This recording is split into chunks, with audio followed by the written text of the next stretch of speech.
what's up, my little TisaTells? How y'all doing today? Well, if you are Kanye West, you are being slammed with reports that your school's going down, your house is about to be flooded in the Pacific Ocean. Meanwhile, Kimberly is literally all over Japan, acting like she's taking the kids on a vacation, but basically trying to soak up every connect you have for her next not inspired, somewhat brutalistic, minimalistic disaster. Y'all, what am I talking about? If you guys don't know, North and Kim's TikTok was briefly banned again. North made a video with Kim making cake. The account got banned again briefly for a couple of hours, and now it's back up. I think we can agree, whoever's banning it, it seems to be automated. The community violation, and again, you only get automatically banned from community violations. Go watch my old video. There's an interesting theory on what's going on in the fact that there are certain creepy accounts that have started paying attention to North and saving her videos for a reason that Kanye was worried about. Please go. I'm sick of talking about the algorithm. Go watch the video. It's on the playlist. It's actually really good. And we drop receipts, okay? But let's get into this new thing. Her account was banned a couple of days ago, briefly, for about 3 hours. Now it was banned again for about an hour, 2 hours. Everybody's wondering what's going on.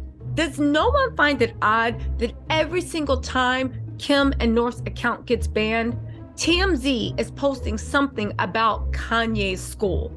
First, oh my God, they're only serving sushi. To which I say, man, shut up. We all ate cold pizza and hash browns and was happy to have them. Please sign me up for the sushi school so I can save money on Deliveroo. But all jokes aside, of course they're not eating all sushi. And if they're sitting on the floor, they have desks and chairs too. However, I do want to say that around the world, sitting on the floor is the best thing you can do for your posture, but they're not. But I'm not here to defend that. Because honestly, the teachers may have a claim as to why they were fired. All that other stuff about what's going on in the school, yeah, the parents are well aware. Again, I find the timing weird that TMZ is promoting it. It's almost like they're trying to take away attention. They even put up this dumb story about how Kanye's beach house is falling into disarray and being battered by the elements. Kanye's beach house is an architectural marvel that is made out of all concrete. He bought it for $57.3 million. Part of the reason it was so expensive, let me just take you through this because it lets you know a little bit about what Kim's up to. Part of the reason it was so expensive is because it was made by this renowned architect. I think his name's Tadao Ando, right?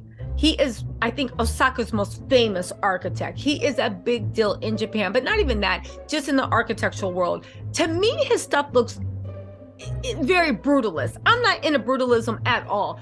It definitely is minimalist. It's been described as kind of like if you're into haikus. I don't know if there's any architecture heads in the chat, but it's almost like a haiku, a poem, very minimalistic, but also combining all the elements. You know, I love a good earthbender. Combining all the elements, earth, rain, fire, right?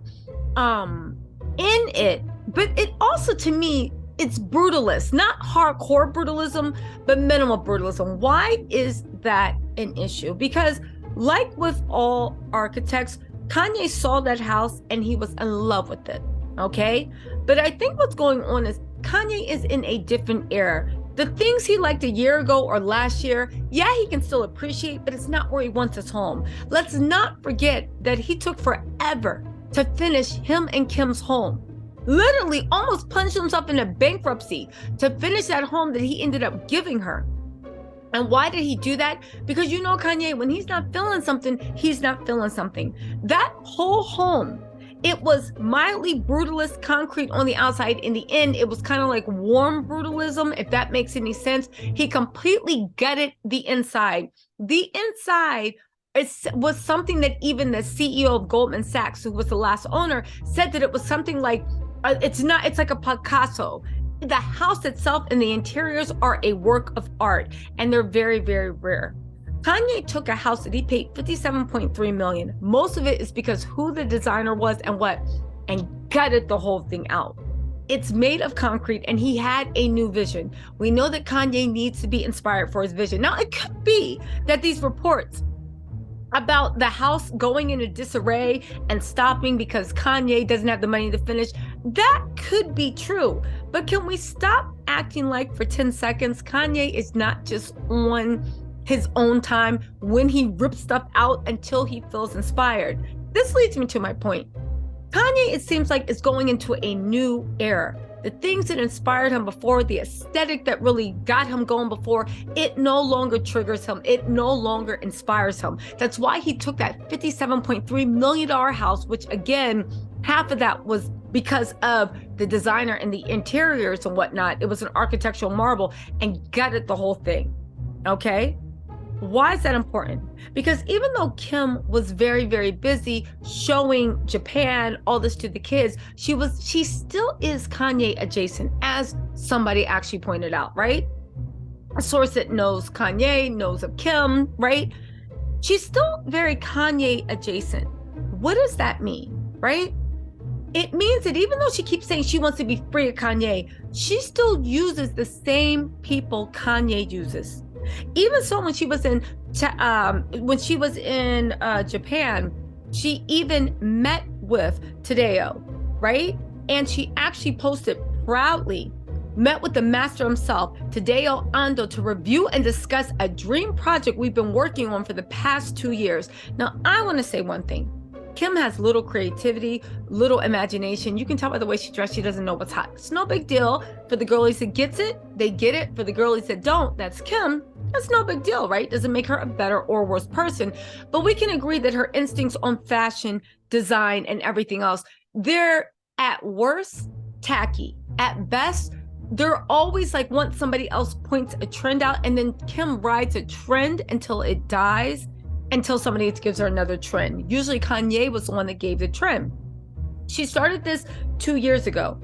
Kanye probably is the one that had the idea for this project. She said, I visited his office in Japan so that we could make the final finishing touches before we break ground. So she's having this man make a house for her. Fine. So deeply honored and incredibly humbled to have the opportunity to work with him and finally see the special thing. So basically, he's designing Kim's next house. The only thing is, and I'm sure Kim is going to be annoyed at this, I think Kanye is on to other stuff. Mildly brutalistic styles of housing, it's no longer doing it to him. Kanye gave Kim a style, delivered that style to him, and now Kim is making herself adjacent to everything he taught her. Only thing is, Kim never realizes that trends and styles change. What other ways has she been adjacent? Let's not think Che Anderson, who counts Kanye as her mentor. Kim literally posted up on her Instagram something from Che Anderson's line, Sweet Talk Global. This goes down to designers, product, this and that. Fine. But what does this mean? One, even though Kim keeps saying she wants nothing to do with Kanye, she makes sure that she is adjacent to Kanye. It's also letting you know that if she's tagging Chaney Jones, maybe there's a truce going on between Kim and Kanye right now. Now, I know some of y'all might say, is there ever a truce between Kim and Kanye, or do they just keep getting each other back? Maybe Kim realized she can't bully Bianca away, so she's going to try to play nice. So Kanye comes over for Sunday dinner and complains about Bianca whenever he's getting on the nerves. Or it just could be Kim has decided she doesn't care what Kanye does as long as she still has access to his contacts. Again, we're going to have to see what happens in the announcement Friday, because people are saying this announcement is going to make Kim lose her mind. But I think we can all agree that Kim, for all her things about being on her own, does not want to leave Kanye's shadow. And even when Kanye moves out the way, Kim scurries to get into his shadow. Again, Kim's account of North on TikTok, something Kim has built up, something Kim that looks like what does that have to do with Kim's account? Something that Kim spent years building up, something that Kim sees as the future for her and North, and more money into the pot, because we know Kim seems to have an unhealthy occupation with making money. If Kourtney can be believed, right? All the Kardashians do. Every single time, whatever's going on with North TikTok pops up, there is some new smear article against Kanye. His all concrete house that literally just got gutted a couple of months ago is falling into decay. Concrete, y'all. Does that mean the pavement's falling into decay? Stop the cap. Second of all, every single time that account gets banned, another article about Kanye pops up, but it's nothing current. It's almost like an article TMZ's been holding on to kind of make everybody look left. Again, we need to look at what's happening with Kanye in that school, particularly the 2 teachers saying they were fired for racial reasons because Kanye's staff that he hired, because we know Kanye's not involved in the day-to-day operations, might have something to answer to, okay? Who knows who he put into place? But I think that we can all agree that whatever's going on with North's TikTok account is not good. Kim is not in control of it. She's deeply embarrassed by it. And they keep putting up smoke screens so we don't notice. You guys, congratulations on Kim copying Kanye on something again.